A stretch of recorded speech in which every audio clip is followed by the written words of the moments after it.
Hello everyone, welcome back to another video of Lebesgue integral.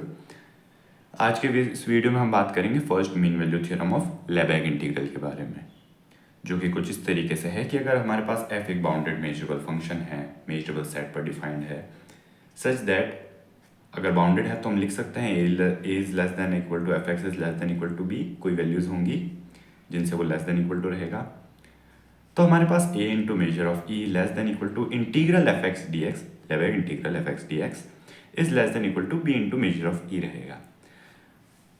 बड़ा प्रश्न ये उठता है, सवाल ये उठना चाहिए आपके मन में कि हम ये फर्स्ट मीन वैल्यू थ्योरम पढ़ क्यों रहे हैं।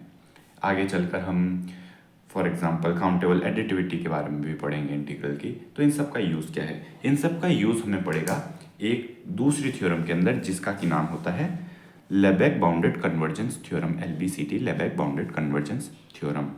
तो उस थ्योरम के अंदर हम वेरियस थ्योरम्स के रिजल्ट्स को यूज़ करते हैं, तो उसी के लिए हमें ये रिजल्ट्स पहले पढ़ने होते हैं।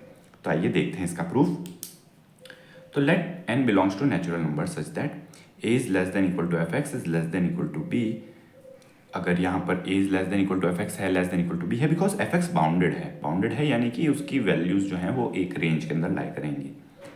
तो हम कह सकते हैं a minus one upon N जो होगा वो less than F x is less than b plus one upon N रहेगा।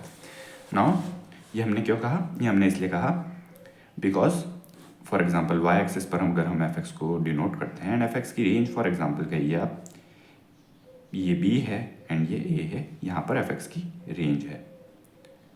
नाउ अगर हम इस रेंज से एक भी पॉइंट बाहर लेते हैं, फॉर एग्जाम्पल ये पॉइंट एंड ये पॉइंट बाहर लेते हैं, तो यहाँ पर एफ एक्स जो होगा वो लेस देन b है, कभी equal to b less than इस पॉइंट के जो होगा b plus delta for example अगर हम कहें तो b प्लस डेल्टा से लेस देन रहेगा, एंड यहाँ पर जो a प्लस डेल्टा है वो लेस देन एफ एक्स रहेगा।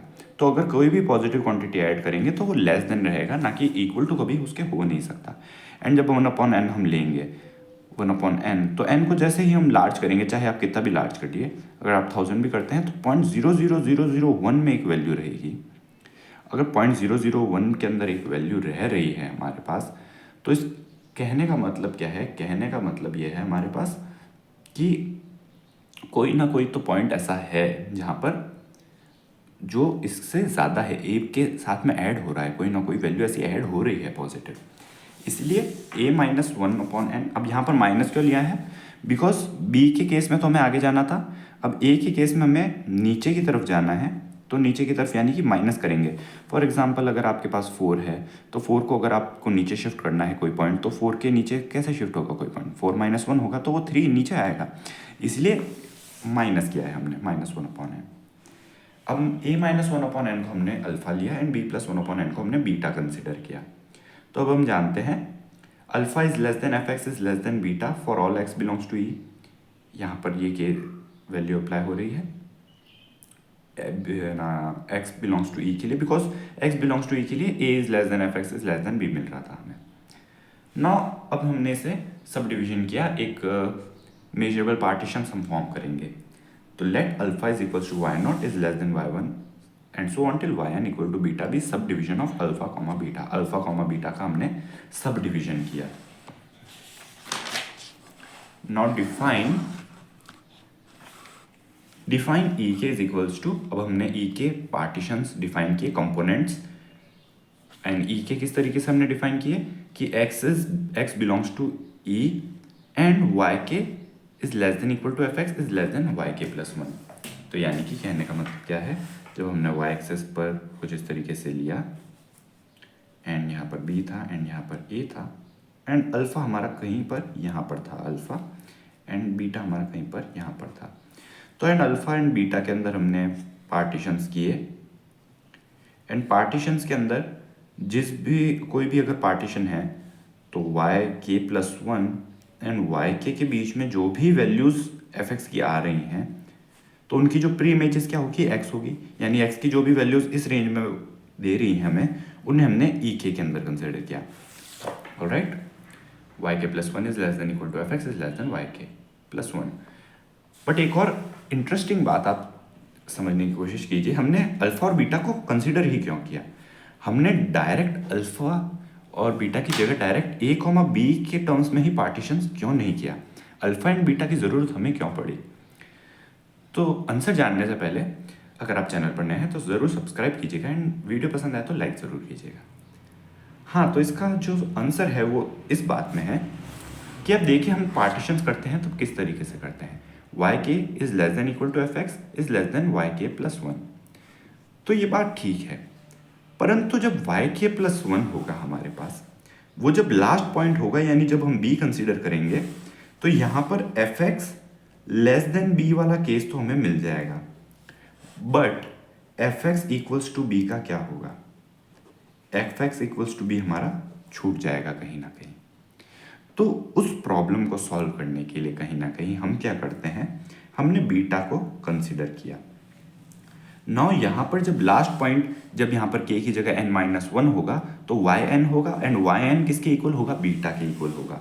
तो F x is less than beta की सभी वैल्यूज कंसिडर हो जाएंगी x की, एंड जब वो वैल्यूज कंसिडर होंगी तो आप देख सकते हैं जो b है वो लेस देन बीटा है, तो यानी कि F X equals to B भी हमारा इंक्लूड हो जाएगा। तो ताकि हमारा बी भी इंक्लूड हो जाए, वो कहीं ना कहीं इस डेफिनेशन से लीव आउट ना हो जाए, इसके लिए हम इस तरीके से अल्फा एंड बीटा के फॉर्म में पार्टीशंस करते हैं। तो ऑब्वियसली इन सब का यूनियन जो होगा वो टोटल ई रहेगा एंड इनका इंटरसेक्शन फाई रहेगा, म्यूचुअली डिसजॉइंट है, ये पेयर वाइज डिसजॉइंट है। Now since F is measurable on E, therefore each E k is measurable, यानी कि एफ मेजरेबल है सेट ई पे एंड सेट ई पे मेजरेबल है, इसका मतलब क्या हुआ कि जो भी एक्स की वैल्यूज़ हैं उनसे जो सेट बन रहा है वो मेजरेबल है, यानी कि इनके कंपोनेंट्स भी मेजरेबल रहेंगे ई के, एंड कंपोनेंट्स मेजरेबल है तो हम जानते हैं काउंटेबल एडिटिविटी ऑफ मेजर से मेजर ऑफ ई जो होगा वो समेशन के equal to 0 to n-1 measure of E k रहेगा। तो यानी कि बी हमारा एक पार्टीशन हो गया, measurable partition. Again alpha is less than equal to y k is less than equal to beta, यानी कि अगर हम यहाँ पर मेजर ऑफ ई के से मल्टीप्लाई करें तो इनइक्वालिटी पे कोई चेंज नहीं होगा। So alpha into measure of E k is less than equal to y k into measure of E k is less than equal to beta into measure of E k. Now अगर हम यहाँ पर सम करें, because हम देख सकते हैं हमारे पास डेफिनेशन ऑलमोस्ट बन रही है लेबेक सम्स की, तो लेबेक सम की डेफिनेशन से अगर हमें जानना है इंटीग्रल तक तो हमें समेशन करना होगा एंड देन हम U F P equal to L F P ले सकते हैं केस। सो हमने समेशन लिया के इक्वल टू 0 to n-1 तीनों साइड्स पे। नाउ यहाँ पर अल्फा कांस्टेंट है तो समेशन के equal to 0 to n-1 measure of E k क्या होगा, इक्वेशन 1 से मेजर ऑफ ई होगा। सिमिलरली बीटा के साथ भी यही होगा, हमारे पास मेजर ऑफ ई के का जो सम होगा वो मेजर ऑफ ई मिलेगा एंड यहाँ पर हमें ये समेशन मिल रहा है। नाउ हम जानते हैं लेबेक इंटीग्रल वाले एक वीडियो में हमने देखा था कि वाई के प्लस 1 माइनस वाई के अगर हम अप्रोचेस टू 0 लें तो यानी कि हम पार्टीशन को फाइनल करते जा रहे हैं, यानी कि सुप्रीमम एंड इन्फिमम की वैल्यूज़ एक ही हो जाएंगी जब ये 0 होगा तब, एंड जब 0 होगा तो U F P equal to L F P हो जाएगा एंड हमारे पास जो इंटीग्रल है वो इस समेशन के इक्वल आ जाएगा। तो हम इस समेशन को इंटीग्रल से रिप्लेस करेंगे एंड नाउ ये हमें कुछ इस तरीके से मिल चुका है। बट हमें जो मीन वैल्यू थ्योरम थी वो ए कॉमा बी के लिए प्रूफ करनी थी, ना कि अल्फा एंड बीटा के लिए। तो हमने अगेन अल्फा की एंड बीटा की वैल्यूज़ को सब्सटीट्यूट किया, a-1/n measure of E is less than equal to integral F x D x is less than equal to beta b plus 1/n measure of E. अब n approaches to infinite करते ही हमारे पास क्या होगा, 1/n 0 में convert हो जाएगा and a into measure of e is less than equal to integral F x D x is less than equal to b into measure of e। तो ये हमारी फर्स्ट मीन वैल्यू थ्योरम हुई। इसके कुछ दो simple से results देखते हैं। If F x is equals to c for all x belongs to e, अगर एफ एक्स हमें कॉन्स्टेंट फंक्शन ले, यानी कि कहने का मतलब जो भी हमारा सेट है, सेट कुछ भी हो सकता है, यहाँ पर हम इंटरवल कंसिडर कर रहे हैं, सेट इस तरीके से भी हो सकता है कि हमने ये E1 लिया एंड ये E2 लिया एंड हमने कहा E1 यूनियन E2 पे फंक्शन डिफाइंड है, इस रेंज में डिफाइंड नहीं है, तो हमारे पास इस तरीके से भी फंक्शन हो सकता है। अब ये ऑब्वियसली कॉन्टिन्यूस फंक्शन नहीं है एंड यही लेबेक इंटीग्रल की खासियत है कि हम लेबेक इंटीग्रल से जो डिसकंटिन्यूस फंक्शन है उनका भी इंटीग्रल फाइंड आउट कर सकते हैं। रीमान के अंदर हमें कंटिन्यूटी भी रिक्वायर्ड होती थी। सो E1 यूनियन E2 का हम इंटीग्रल फाइंड आउट कर सकते हैं। तो अगर हमारे पास कांस्टेंट फंक्शन है तो हम देख सकते हैं f(x) जो है c is less than equal to f(x) is less than equal to c है हर जगह पे, बिकॉज कांस्टेंट है तो इक्वल टू तो है ही। सो इस तरीके से हम इसे लिख सकते हैं इनइक्वालिटी के फॉर्म में। तो अगर हम इस तरीके से लिख सकते हैं तो फर्स्ट मीन वैल्यू थ्योरम से हम कह सकते हैं c into measure of e is less than equal to integral f(x) dx is less than equal to c into measure of e। But ये हमें क्या मिला, ये हमें integral f(x) dx equals to c into measure of e मिल गया हमें। All right, सो इस तरीके से हमें इंटीग्रल की value direct c into measure of e होगी जब हमारे पास कांस्टेंट फंक्शन हो। अगर measure of e is equals to 0 and f is bounded, अगर हमारे पास measure of e equal to 0 है तो देखते हैं हमारे पास क्या होगा। Now a into measure of e is less than equal to integral is less than equal to b into measure of e हम लिख सकते हैं। तो मेजर ऑफ e 0 है तो 0 से लेस देन इक्वल टू मिला। नाउ जब इस तरीके से इनइक्वालिटी हमें मिलती है कि यही नंबर इससे लेस देन इक्वल टू भी है and greater than equal to भी है, तो ये तभी पॉसिबल है जब ये नंबर इसके इक्वल हो।